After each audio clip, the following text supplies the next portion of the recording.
চুপড় শরীর মন মেজাজ সব পাক রাখতে হবে। সুবহানাল্লাহ, পাক রেখে এই জায়গায় পাক জায়গায় বসতে হবে।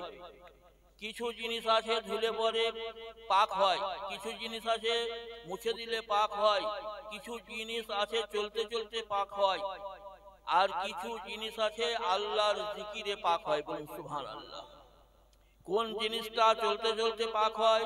আপনার সাইকেলের টিউ টায়ার, সাইকেলের টায়ার, বাস ট্রাকের চাকা, জুতোর তলা, এগুলো চলতে চলতে পাক হয়ে যাবে, আগে ধুয়ে পাক করতে হবে না।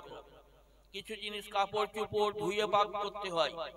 আর অন্তরের ময়লা কয়লা জমলে পরে তাকে আল্লাহর জিকির দিয়ে পাক করতে হয়। বলুন, এটা আমার কথা নয়, আল্লাহ রাসূল ১৫০০ বছর আগে বলেন, লিকুল্লি শাইইন সিকালাতুন ওয়া সিকালাতুল কলবি যিকরুল্লাহ। প্রত্যেক জিনিসের পাক করার পদ্ধতি আছে, অন্তরকে পাক করার পদ্ধতি হলো আল্লাহর জিকির। এই জন্য কই বলছেন, জিকিরে মওলা করো রে মন, ফিকরে মওলা করো না, জিকিরে মওলা না করিলে মরা দিল জিন্দা হবে না। ইসলাম, মরা দিলকে জিন্দা করতে হলে আল্লাহর জিকিরের দরকার। আর যদি দিলটাই মরা হয়ে যায় তাহলে সব সময় বেকার ওয়াকার হয়ে যাবে। আর যদি দিল জিন্দা তো সুবহানাল্লাহ, ও সব জিন্দা। আল্লাহ ওয়ালাদের দিল জিন্দা আছে, আল্লাহর রাসূলের পিয়ারাদের দিল জিন্দা। মাটির ওপরে থাকলেও সুবহানাল্লাহ সম্মান ইজ্জত কদর, আর মাটির তলায় চলে গেলেও ইজ্জত সম্মান কদর। আর আমরা সুবহানাল্লাহ যদি জিন্দেগি হাটে ঘাটে বাজারে মাজারে থাকিয়ে তবুও মুর্দা, সুবহানাল্লাহ দিল আমাদের মুর্দা, তো আমরা সব জায়গায় মুর্দা। এই জন্য আমাদের ইজ্জত তাজিম হয় না। সুবহানাল্লাহ। আর তার দিল জিন্দা, জিন্দেগি নবীর রঙে ঢঙে তৈরি করেছে, সেই হচ্ছে মুমিন। বলুন সুবহানাল্লাহ। বুনহার পীর সাহেব ওবাইদুর রহমান সাহেব একদিন দিন দুপুরে হারকেল জেলি চারতলা হাট আসছেন। তো সুবহানাল্লাহ, লোকেরা বলছে, হুজুর হারকেল জেলি কি করছেন আপনি? আর রাতের বেলায় হারকেল জ্বালে, দিনের বেলায় হারকেল জ্বালে? বলে, বোকা মানুষ খুঁজছি, মানুষ। হ্যাঁ, চারতলা হাতে লাখ লাখ মানুষ, আর আপনি মানুষ খুঁজছেন? আপনাকে বোকা বলবে। আমার বগলের তলায় মাথা ভর, বগলের তলায় মাথা ভরি ও হুড্ডু। ওলি চিনে না, নবী চিনে না, পীর চিনে না, পয়গম্বর চিনে না, মৌলবি চিনে না, মুফতি চিনে না, দিল জিন্দাওয়ালা চিনে না, মুর্দাওয়ালা চিনে না, মাথা ভরি দেখছে তো সত্যই পীর সাহেব ওয়াইদুর রহমান সাহেব যা বলছেন সত্যই। খালি গরু কুকুর শিয়াল খালি ছুটি বেড়াচ্ছে।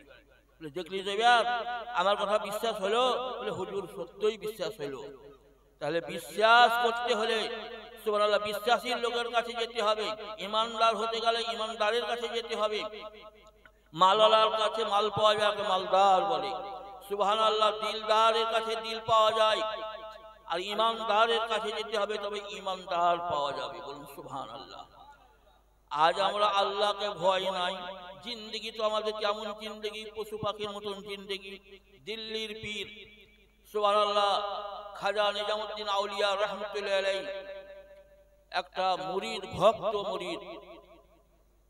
যেমনই মুরিদ বাংলায় শিক্ষিত, আরবিতে শিক্ষিত, ইংরেজিতে শিক্ষিত, দুনিয়ার বিদ্যায় বিজ্ঞান এবং আখিরাতের বিদ্যায় বিজ্ঞান, এইরকম লোককে মাহবুবে ইলাহি খাজা নিজামুদ্দিন আউলিয়া রাহমাতুল্লাহ বন্ধু হিসাবে কবুল করেছেন।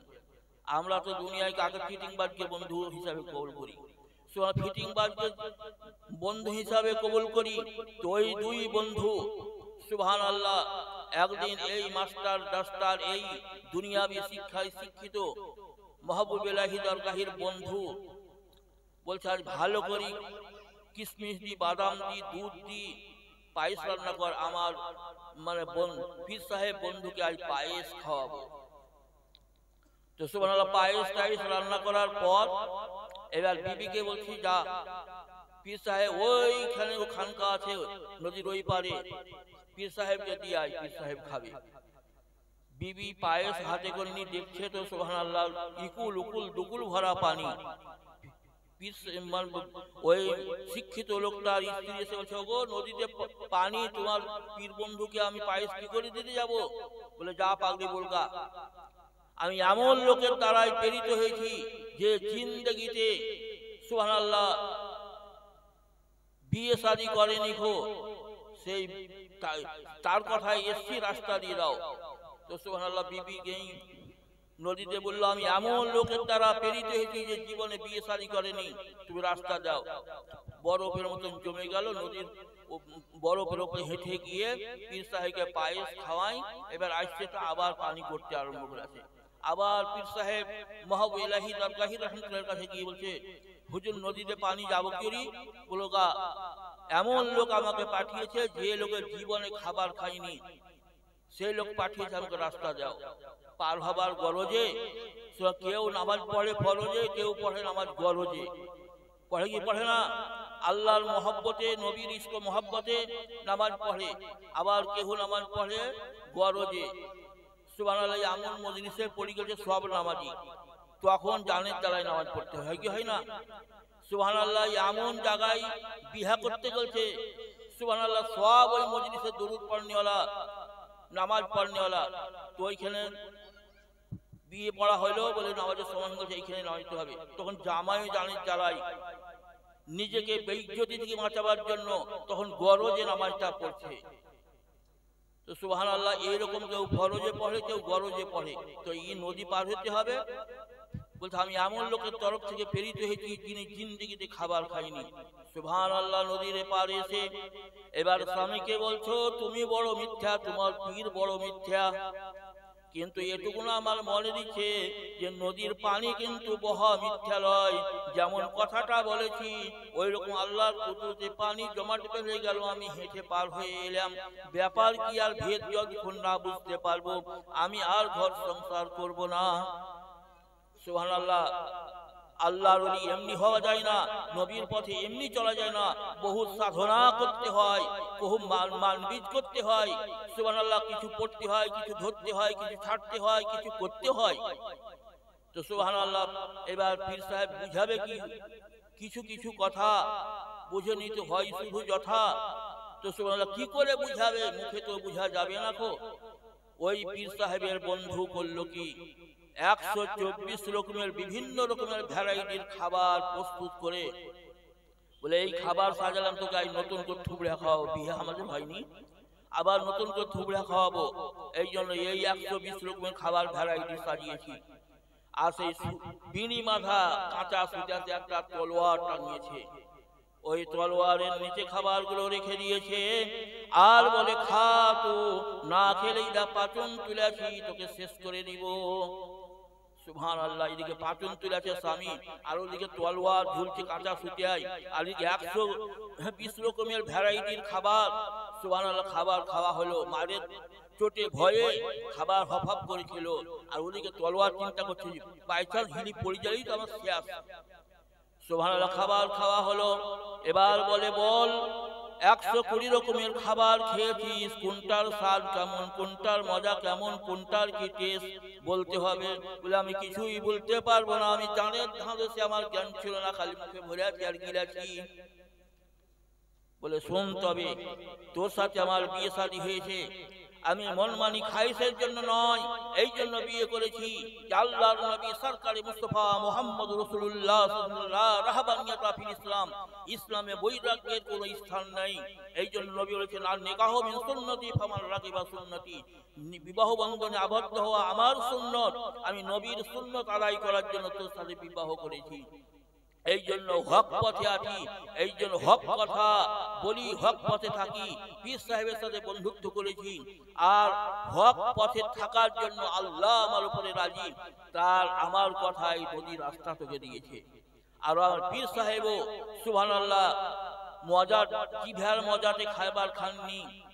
এই শরীরকে বাঁচাতে হলে বাঁচবে, তবে ইবাদত করতে পারবো, জিকির করতে পারবো, ফিকির করতে পারবো, মুরাকাবা মুসাহিরা করতে পারবো। এই দেহকে বাঁচাবার জন্য খাবারের দরকার, এই জন্য আল্লাহকে রাজি করার জন্য দেহকে বাঁচাবার জন্য খাবার খাই। এই জন্য তাদের খাবার খাবারের জন্য নয়, বাঁচার জন্য খাবারটা। এই জন্য তাদের কথাই নদী রাস্তা দিয়েছে।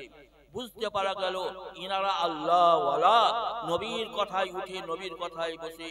এই জন্য সুবহানাল্লাহ, আল্লাহ ওয়ালারা ওলি হয়ে গেছেন, আল্লাহ তাদের সাথে থাকে। সুবহানাল্লাহ। আজ আমরা মুসলমান যেটাই করি লোক দেখানো করি, সুবহানাল্লাহ, হাকিকাতে করি না খো। সুবহানাল্লাহ, হাকিকাত কাকে বলে?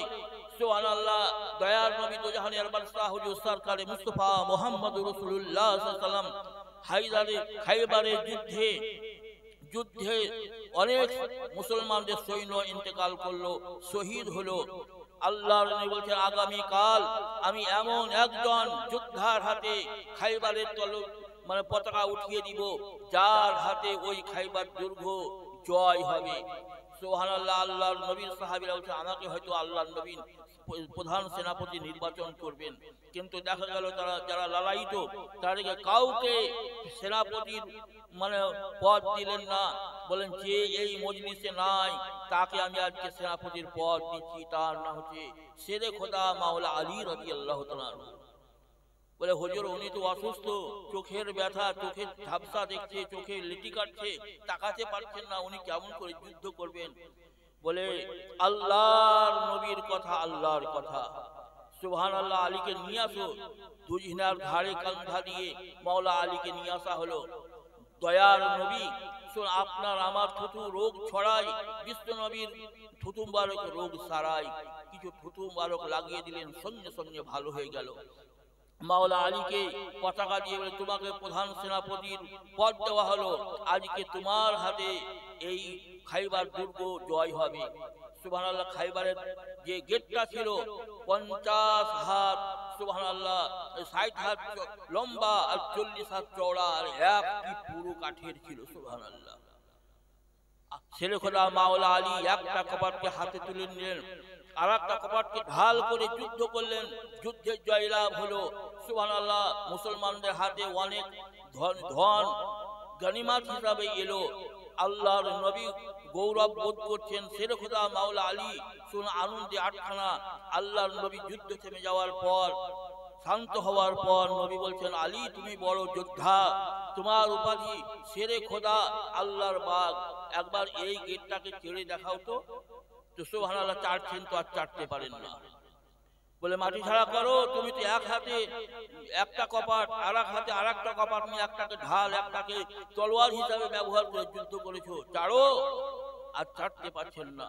বলছেন, বাবে খাইবার তো বহুত হি ওয়াজনি থি মগর फूल जैसा बन गया था शेरे खुदा के लिए। বাবে খাইবার বহুত ওজনশীল ছিল, কিন্তু শেরে খোদা মাওলানা আলীর কাছে ফুলের মতন হালকা হয়ে গেছিল। আল্লাহর নবী চাটতে পারে না, তখন বলছেন, আলী এ তোমার হাত ছিল, কিন্তু এই হাতে শক্তি ছিল নবীর। বলুন সুবহানাল্লাহ। নবীর অর্ডার ছিল, নবীর পাওয়ার ছিল, নবীর ক্ষমতা ছিল। এই জন্য তুমি এত বড়, এত মোটা, এত দৈর্ঘ্য প্রস্থ গেটকে এক হাতে একটা গেট, আর এক হাতে আর একটা গেটকে নিয়ে যুদ্ধ করেছো। এই পাওয়ার ছিল নবী, বডি ছিল, দেহ ছিল আলীর। তো বোঝা গেল সুবহানাল্লাহ, নবীর শক্তি, আল্লাহর শক্তি যার মধ্যে বিরাজ করবে তিনি হচ্ছেন আল্লাহর ওলি। সুবহানাল্লাহ। আর একটা ঘটনা বলে আমার বক্তব্য ইতি করে দিব। সুবহানাল্লাহ। আজকে ভারতের বিজেপি পার্টি আজমির শরীফের দরগাকে বলছে অমুক মন্দির ছিল, কেশো ঠুকেছে। আবার সুবহানাল্লাহ নরেন্দ্র মোদী 11তম, এই বছর 11তম চাদর পাঠাচ্ছে ওই খাজা গরিব নওয়াজ রাদিয়াল্লাহু তাআলা আনহুর দরবারে। কেন? জানছে ওপরে আমি রাজত্ব করছি, আর শক্তি বিরাজ করছে খাজা বাবার। এ ভারতে হিন্দুস্তানে রাজত্ব চলছে খাজার। এই জন্য সুবহানাল্লাহ, হিন্দুস্তান হামারা খাজা কা। তো সুবহানাল্লাহ, ও খাজা বাবা কেমন আল্লাহর ওলি ছিলেন, কেমন আল্লাহর ওলি ছিলেন। আল্লাহ তাদের সুবহানাল্লাহ সাপোর্টে গোটা জগৎ লাগলেও তাদেরকে পারবে না। তো খাজায়ে খাজাগান খাজা গরিব নওয়াজ মঈনুদ্দিন আজমিরি সঞ্জুরি হাসানি আল হুসাইনি রাদিয়াল্লাহু তাআলা আনহু, সুবহানাল্লাহ, তিনার পীর ও মুর্শিদ খাজা ওসমান হারুনি নবী দরবারে নিয়ে গিয়ে নবীর অর্ডারে ভারতবর্ষে খাজাকে এনেছিলেন। সুবহানাল্লাহ। আর এই খাজা গরিব নওয়াজ মঈনুদ্দিন আজমিরি সঞ্জুরি হাসানি আল হুসাইনি সুবহানাল্লাহ কেমন ওলি জিন্দা ওলি। এই ওলির দরবারে মৌলবি তো গেছে, মুফতি তো গেছে, সাধারণ মানুষ তো যাচ্ছে। বাদশাহ আলমগীর আওরঙ্গজেব রহমতুল্লাহ একবার জিয়ারত করার কারণে গেছেন আর বলছেন যদি খাজার দরবারে সালাম জানাবো, যদি উত্তর আসে তাহলে জানবো খাজা জিন্দা, মাজার রাখবো, মাজার সুন্দর করবো, মাজারকে আরো সুন্দরভাবে সাজাবো। আর যদি উত্তর না আসে মাজারকে চুরমাচুর করে ভেঙে সমতল করে দিব। মাজারে যখন সালাম দিয়ে ঢুকছেন উত্তর এলো না। দেখছেন একজনা খুব কাঁদছে, মাজারের চাদরকে ধরি, এই তো কাঁদছিস কেন? না তো আমার চোখ অন্ধ, খাজার দরবারে এসে আল্লাহর কাছে চোখ চাইছি, খাজার ওসিলে যাতে চোখ পেয়ে যায়। কতদিন ধরে চাইছো? বলে 3 দিন ধরে। সুবহানাল্লাহ। আবার আলমগীর আওরঙ্গজেব রহমতুল্লাহ আলাইহি বললেন আমি আব্দুল সালাম দিব, খাজার দরবারে যদি সালামের উত্তর পাই তবে সালামের উত্তর দেওয়ার সঙ্গে সঙ্গে আমি মাজারে হুমড়ি খেয়ে পড়ে যাব, আর খাজাকে অন্তরের মালিক মেনে নিব। আর যদি সালামের উত্তর না পাই মাজারকে ভেঙে দিব। আর এই আমার দুবার সালাম দিতে দিতে তুমি যদি চোখ না পাও তোমারও টুটি কেটে দিব। সুবহানাল্লাহ। এতদিন তো চোখ পাওয়ার আশা নিয়ে 3 দিন ধরে মাজারে কাঁদছে। এবার তো বাদশাহ আলমগীর আওরঙ্গজেব স্বয়ং হাজির হয়ে গেছে। খালি দুবার সালাম দিতে যতক্ষণ টাইম, এতক্ষণের ব্যবধানে আমি যদি চোখ না পাই, হে খাজা যদি তুমি তোমার দরবারে চোখ না পাই আমার জীবনটাই চলে যাবে, চোখ তো চোখ। সুবহানাল্লাহ। খাজা গরিব নওয়াজের দরবারে বাদশাহ আওরঙ্গজেব রহমতুল্লাহ আলাইহি আরো দুবার সালাম দিলেন। শেষবারে সালামের উত্তর আসছে ওয়ালাইকুম আসসালাম, সালামের উত্তর এলো। আর সুবহানাল্লাহ খাজা বাবা বলছেন আলমগীর তুমি যে এই অন্ধকে বলেছো আমার দুবার সালাম দিতে যদি চোখ না পাও তাহলে তোমার টুটি কেটে দিব। টুটি বাঁচাবার জন্য আমি আল্লাহর দরবারে গেছিলাম, এই জন্য ছিলাম না মাজারে, এই জন্য তোমার সালাম দিতে আমার বিলম্ব হয়েছে। বলুন সুবহানাল্লাহ। আর তোমার ভয়েই এমন আল্লাহকে ডেকেছে, আল্লাহ রব্বুল আলামিন তোমার এই টুটি কেটে ফেলার আগে আগে ওর চোখকে আল্লাহ ভালো করে দিয়েছেন। তাহলে বোঝা গেল খাজা ইন্তেকালের পরেও অন্ধের চোখও দিতে পারেন আর সালামের উত্তর দিতে পারেন। এই জন্য দিল জিন্দা তো উপর তলায় থাকলেও জিন্দা, নিচে তলায় থাকলেও জিন্দা। অতএব আমাদেরকে দিল জিন্দা করতে হবে। এই দিল জিন্দা কি করে হবে? ইবাদত বান্দেগি, জিকির ফিকির ইত্যাদি দিয়ে আমাদেরকে সাজাতে হবে। আর নবীর সুবহানাল্লাহ সুন্নত মিল্লাত অনুযায়ী চলতে হবে। খাওয়া থেকে শোয়া, ওঠা থেকে বসা, চলা ফিরা নবীর রঙে নবীর ঢঙে সাজাতে হবে। তবে আমাদের দিল জিন্দা হবে, তবে আমরা মুমিন হব আর নবীর উম্মত হতে পারবো। যেন আল্লাহ রাব্বুল আলামিন আমাদেরকে বিশ্বকা দয়ার মুস্তাফা হুজুর মুহাম্মদ রাসূলুল্লাহ সাল্লাল্লাহু আলাইহি ওয়াসাল্লামের তরিক ধরে সুন্নত প্রত্যেকটি কাজে প্রত্যেকটি ব্যাপারে নবীর সুন্নত অনুযায়ী চলার তৌফিক দান করেন। আমিন। ওয়া আখিরু দাওয়ানা আলহামদুলিল্লাহি রাব্বিল আলামিন। আল্লাহ বুঝতে পেরেছেন যে সুদে টাকা খাটায়, তো একজনা প্রচুর টাকা নিয়েছেন, নিয়ে ওকে টাকা দেয় না। কি করবে? এই তো কাবুল দেশ থেকে এসে সুদে টাকা খাটাচ্ছে, এত লোক নাই, জন নাই, বাহুবল নাই, তো রামপুরহাট কোর্টে কেস থেকে দিয়েছে। তো কেস যখন চলছে জজ সাহেব ওই বিবাদীকে বলছে তুমি কোরআন শরীফের হাত রেখে বলো যে আমি ওই কাবুলির টাকা নেইনি। বলে দিলে মানে ওই কোর্টে একটা কোরআন শরীফ থাকে, সব মুসলমান হলে পরে শপথ হয়, করে কি করাই না? তো সুবহানাল্লাহ কিচ্ছু হলো না। তখন কাবুলি বলছে থামেন জজ সাহেব, একটু থামেন, আমি অন্য একটা কোরআন শরীফ নিয়ে এসেছি। নিয়ে নিশ্চিন্তপুর মসজিদে চলে গেল, টোটো ভাড়া করি, কিছুক্ষণের মধ্যে কোরআন শরীফ, এই কোরআন শরীফের উপরেই একে হাত রেখে বলা করান। সুবহানাল্লাহ যেমনই ওই কোরআন শরীফের উপরে হাত রেখে ওকে বলা করাইছে, তখন থর করতে করতে অজ্ঞান হয়ে পড়ে গেল। জয় সাহেব অবাক হয়ে গেল, বলে ব্যাপার কি? এটাও আল্লাহর কালাম, ওটাও আল্লাহর কালাম, এটাও কোরআন শরীফ, ওটাও কোরআন শরীফ, এটাও জুজদানে ভরা, ওটাও জুজদানে মোড়া, ব্যাপারটা কি? তা বলি তুমি কি ব্যাপার, আমাকে চমক লাগিয়ে দিলা।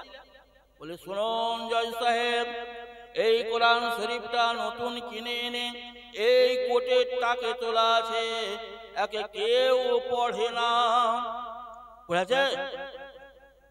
এতে পাওয়ার তৈরি হয়নি, এতে জীবন আসেনি, জিন্দা কোরআন এটা নয়। আর ওই নিশ্চিন্তপুরের মসজিদের কোরআন শরীফটা ইমাম সাহেবও পড়ে, মুসল্লি সাহেবও পড়ে, দৈনন্দিন তেলাওয়াত হয়, তেলাওয়াত হওয়ার কারণে এটা জিন্দা কোরআন, জীবিত কোরআন। এই জন্য জিন্দা কোরআনের উপরে হাত রাখতে গিয়ে অজ্ঞান হয়ে গেল, কাঁপতে লেগে গেল, অ্যাকশন তৈরি হলো, প্রভাব বিস্তার করলো। আর ওইটা কেউ পড়েনি, রানিং নয় ওই কোরআন শরীফ, এই জন্য ওয়ারে অ্যাকশন হলো না, কিছুই হলো না, মিথ্যা কথা বলে দিল। তাহলে বুঝতে পারা গেল যে জিন্দগিতে বান্দগি হবে, রোলিং হবে, ইবাদত জিকির ফিকির, তাতে পাওয়ার তৈরি হবে আল্লাহর পক্ষ থেকে, ওর ক্ষমতা আলাদা হবে, খোদাই শক্তি নেমে আসবে। আর যাতে ইবাদত বান্দিগি নাই, নবীর সুন্নত চলে না, তাতে পাওয়ার নাই, সুবহানাল্লাহ, দুনিয়াবি পাওয়ার কতক্ষণ চলবে? এই জন্য আমাদেরকে দিলকে জিন্দা রাখতে হবে, চালু রাখতে হবে, ইবাদত বান্দিগি জিকির ফিকির করতে হবে, তবে আমাদেরকে আল্লাহর সাহায্য মিলবে। আজ বলছে আল্লাহর সাহায্য আসে না, কেন? আবাবিল পাখি দিয়ে কাবা শরীফ রক্ষা করেছে, বাবরি মসজিদ কেন রক্ষা করলো না? আমাদেরকেই রক্ষা করতে হতো, পরীক্ষা আল্লাহ নিয়েছেন। অতএব জিন্দগিকে বান্দিগিতে তৈরি করতে হবে, তবে জিন্দার জিন্দগি আসবে। এই বলে আমার বক্তব্য ইতি করলাম। ওমা আলাইনা ইল্লাল বালাগ, বলা ভাষার হয়ে থাকে ভুল ত্রুটি, সরল সমাপর্থী, ওয়া আখিরু দাওয়ানা।